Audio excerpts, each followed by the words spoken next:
Patrick Johnston, here we are again. We haven't. I'm not going to say.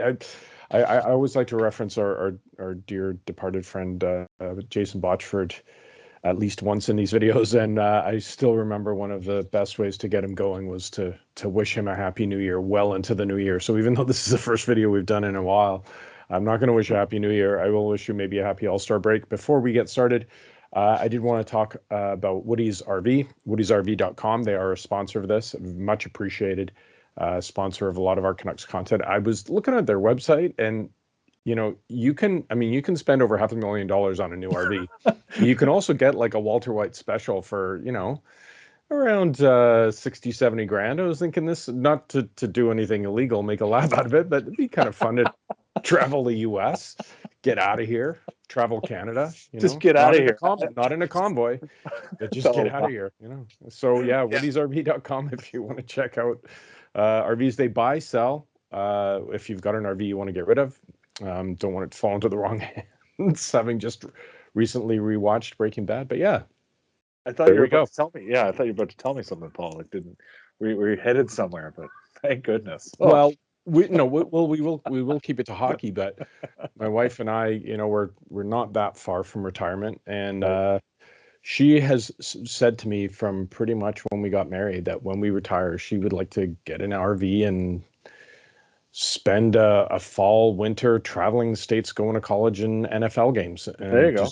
So who knows? I may be hitting up Woody's in a few years. You never know. But let's talk about the Canucks. Obviously, we haven't touched this in a while. It's the All-Star break. It's a natural sort of parting of the calendar here where we can catch our breath. You just recently posted a report card, mid-season report card, on the team. You can get it at theprovince.com, get it at vancouversun.com. You can also subscribe to our newsletters there, so you get all of Patrick's and Ben's and everything else that we carry, their Canucks stuff delivered to you right away every morning. But Patrick, how have you seen this season go up to this point? It's certainly, there's a number of adjectives you could use. Eventful is certainly one of them. Never boring. I know that's two words, but since I started on this beat, almost 4 years ago, I've always been able to say this team is never boring. And even when on ice things aren't going well, off ice things are happening, or something's happening, or there's something new bit of information we've learned. And this team again this season has had it all, and we've seen. Since the hiring of Bruce Boudreau, obviously a turn in fortunes on the ice, driven almost entirely by, let's be honest, their goaltender. That's a huge, important part of this story. And then, of course, off the ice, we hear a lot from Jim Rutherford about, what this team needs to do, the direction they need to go. He's generally pretty cagey in how he answers his questions, but he leaves hints and clues, and if you listen to sort of what he says consistently, this team needs more than there is now, so it's a team that certainly, I think deservedly, has been a more fun team to watch for the most part for the last 2 months. But there was that game like last Saturday against Calgary, Monday against Chicago, perhaps as well, where they were dogs of games, and that happens, at this point in the season anyway. But it's a team that certainly has always a chance to sort of wow you in terms of some of their skill, but also they're not perfect, and that's where it all ties back to what the boss has been saying. Should it happen though, Patrick? Like dogs of games, like they had enough dogs of games in the first part of the season. Shouldn't there be a little more desperation in the play if you're serious about making the playoffs? Or, and we'll get to this a little more specifically later on, but is all this talk of everyone's available, we'll tear it down, there's no untouchables on this, do you think that plays into the players' minds a little bit? Like, well, hold on a second, I guess we're not gung-ho to make the playoffs? I never know about that part of it. I mean, it is a weird time, no matter what we're hearing on the the reporting side of things. It is a weird time to be still a hockey player. These guys,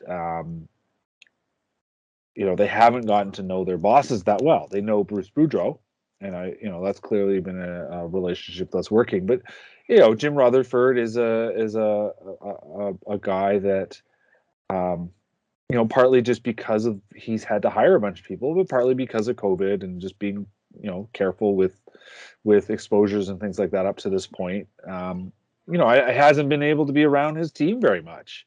And the GM it's not like the GM walks the room and has daily conversations with these guys, but he's the boss, and he's a guy that does want to get to know the people. From what I can tell, want to know the people who are working for him and playing on his team. So that's a factor. But it's tough to tell. How much. They all say, "Well, we don't read the news, whatever." We know they do, although some, I'm sure, actually don't.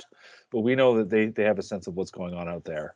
On the first question, to be honest, I think this time of year it is tough. Like, it is tough. The real problem is that there were so many bad games at the beginning of the season, and that remains, I think, a really important point to remember when thinking about this team. That as well as things have gone lately, there was still that team that struggled so much in the early going and struggled with effort. And sure, maybe some of that was just about the relationship with their coach. Coach can only say so many things for so long. But the fact of the matter is that they didn't show well in themselves early in the year. They've showed well in themselves lately, and they're having more fun. Winning is contagious, and winning is more fun, and losing, it's not like this is rocket science here. It sucks when you're losing, and it's tough sometimes to get out of that rut. But yeah, and I think that is the important thing, to come back to my original point right off the top, was that there's a reason why Jim Rutherford is talking the way he's talking, and he knows this team needs more, and that if they're truly going to become a contender, in 2 or 3 years' time, they just need a different shape of the lineup, and it's that simple. So on that point, you talked about you've been on this beat now for 4 years. Obviously, I've been around this team for a long time in terms of media. Don't even want to say how long at this point. Put it this way: I was at the airport when they came back from New York in '94, Right. on assignment, not as a fan. I should point out, but I'm under no illusions of how this business has changed. The so-called insider game. I'll be frank. I think it's pretty awful in terms of, information is traded. You're our rights holder. We'll give you this. Can you put that out there? It's been, I'll say this, it's kind of surprised me, the names and the frank admission that we're taking calls on this guy. Untouchables or not. And it's smart. Like this was completely counter to Jim Benning. Previously, there's this idea that the Canucks and their fans, maybe more than the front office, overvalue their own players. We joke about, Ballard, Raymond, and a third.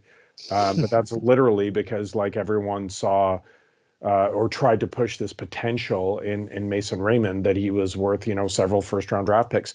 Doesn't seem that way now. The stuff that's coming out is literally, you see controversy over guys like whether you go, JT Miller's value has never been higher, let's move him, or Elias Pettersson sucks, let's get what we can for him. There's got to be a balance there, selling high, selling low, but it does seem like almost every name except for Demko and Hughes are in play. How do you read that? Yeah, I mean, it's almost how it's the same as I think we've all come to agree. Like, mostly come to agree, that you shouldn't be too in love with your own guys, and absolutely, that's a lesson going back to Pat Quinn, right? There was a team, post '94, a team that needed turnover, and Quinn, for whatever reason, couldn't pull the trigger, and Post 2011 too, Patrick. Like, yeah, and 2011 is like, yeah, 2011 there is that as well. For one reason or another, it didn't happen, and you need to be ready to move on.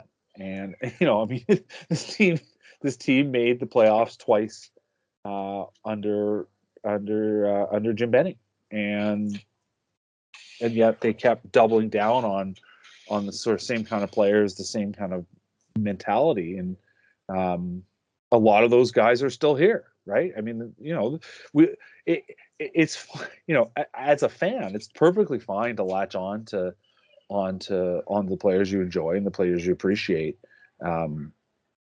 But you have, in the end, if you're here to watch a team win a Stanley Cup, you have to sit back and say, how does that accomplish that? And is this team really going to be part, or are these players really going to be part of that? And how many of these guys are actually going to be part of that? And what can you change? And so you have to be, that is a ruthless way of looking at things. And I totally get why some fans push back against that, because, you just want to sit back, enjoy a beer, watch the game, right? And believe that things are going to be okay.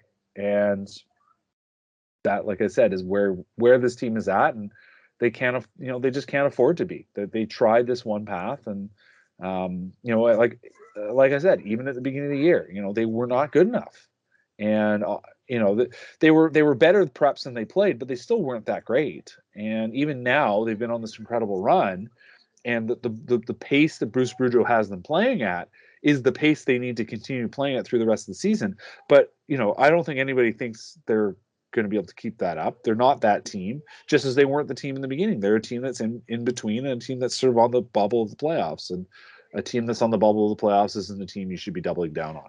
I wanted to ask you, you wrote a very timely article last week on Elias Pettersson. You can still get it at theprovince.com, vancouversun.com if you want to go see it, if you didn't get it the first time. But we had seen enough of a spark where it's like, okay, here we go. Yeah. This is what we've been waiting for.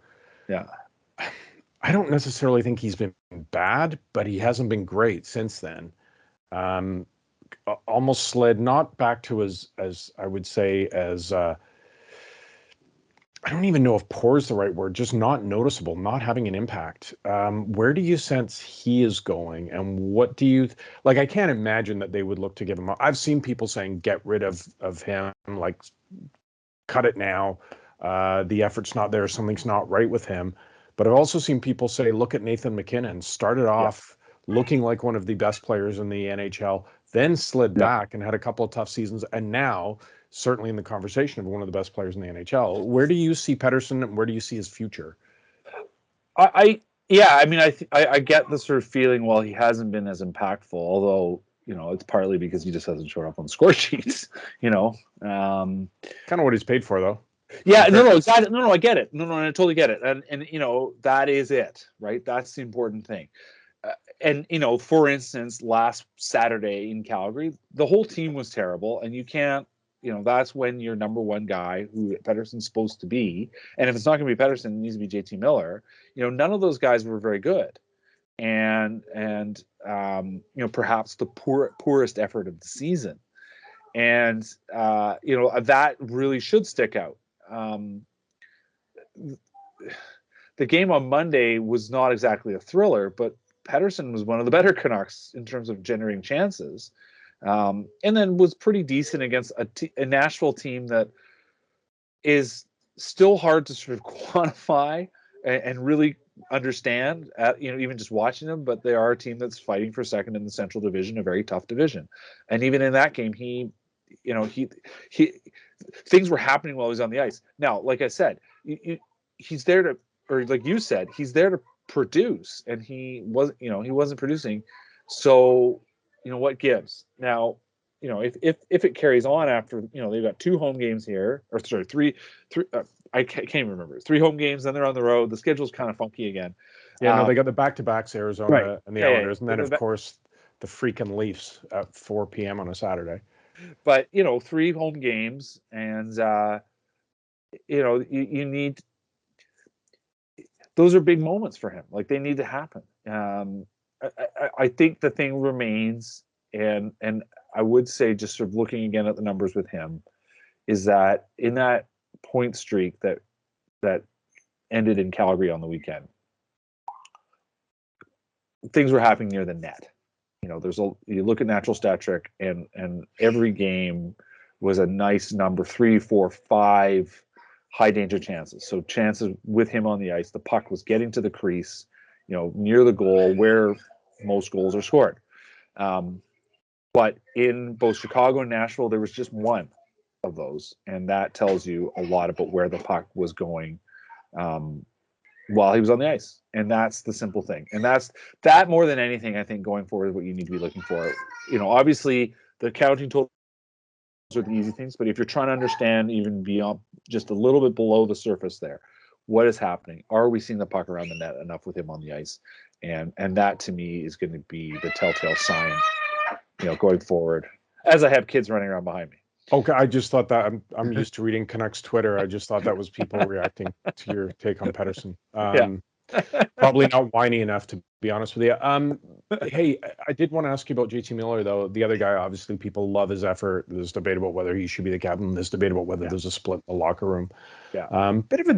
Let's be honest, bit of a divisive character. I think it's fair to say that wherever he's been, you can question why a guy with his talent was given up on by two other organizations, partially salary, partially you got to give up something to get something, right? As we talked about, don't overvalue your players. But what do you think are the odds on either Miller or Pettersson or both either staying or going as we approach the trade deadline?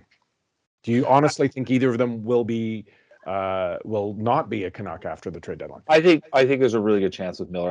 I think Pettersson's here. I don't think Pettersson's going anywhere. He's too young. In so many ways, some of his struggles this year are simple bad luck. I mean, I know in the end there's not been enough overall, but some of it is honestly bad luck.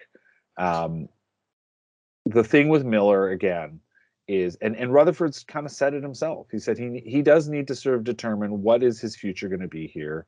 What would be his intent next, after next season. And I have to think, if you're Miller, you want to look at free agency.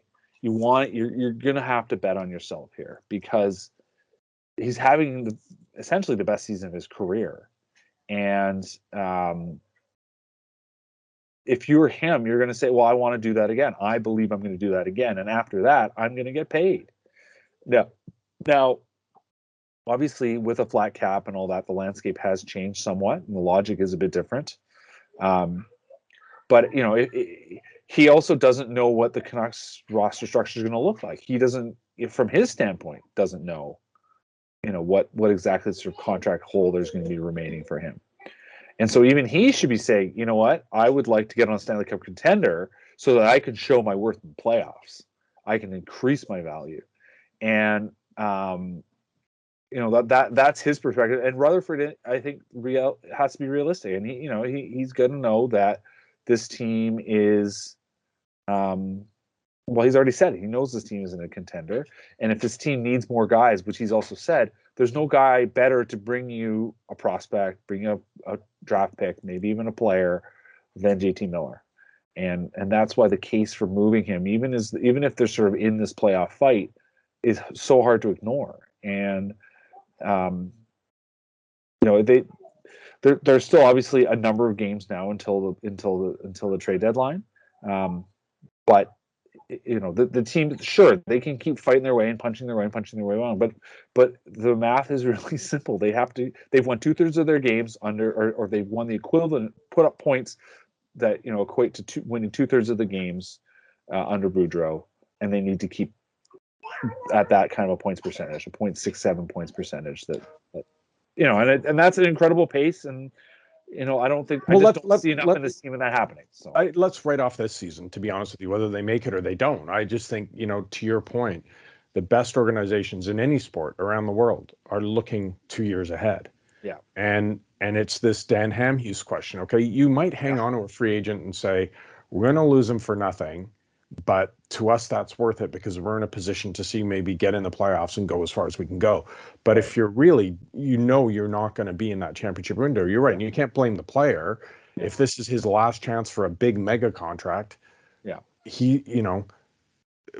you cannot risk where you are in the Canucks development of losing players of that quality for nothing. So therefore you may even want another year out of him, but if you're going to get a higher return now, that tips the balance. I mean, this is, to me, Patrick, I don't want to turn over old stones, but this is where the Canucks appear to be now versus where they were last year in terms of you have a GM let's just say a whole front office that's looking 2 years down the road. That's thinking, what do we need to get to this level? And it's not like, how do we make the playoffs? Yeah. How do we get an extra 1.5 or $2 million in the owners' pockets for every home playoff game, which I think, in fairness to Jim Benning, was a yoke he had to carry. Yeah, and it is exactly that. Okay, this guy's good for me now, I know that.